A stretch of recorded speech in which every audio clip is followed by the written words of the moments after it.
Well, according to some of my sources and reporting, we will see a meeting start, but it won't last very long because it will likely be adjourned and the vote will be delayed. Sarah, just to give you some context here, this was supposed to be the home stretch, and what will mark is essentially the beginning of potentially more negotiations between Michael Dell and the special committee. Now, the company is expecting or has set up for about 320 people to get here today. We don't know how many are actually going to arrive, but we are expecting that Michael Dell himself will be in that room, as well as representatives from Carl Icahn. Christina, give us a play-by-play of the last 48 hours behind the scenes based on your conversations with sources of what Michael Dell and Silver Lake have been doing in anticipation of this voting day.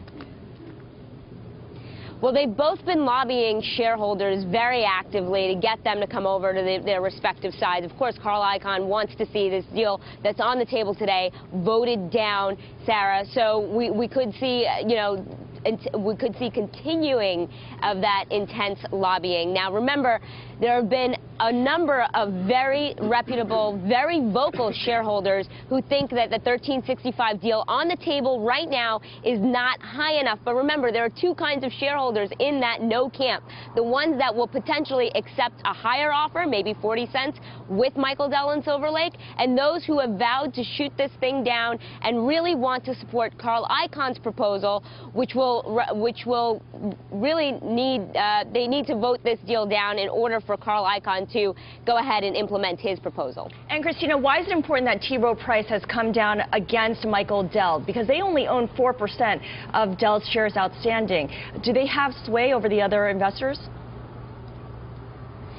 Definitely. They're a well-respected name, like I told Sarah the other day. They don't throw around their reputation very lightly, but it's not just T. Rowe Price. Remember, we have another big investor, BlackRock, who's also opposing this deal.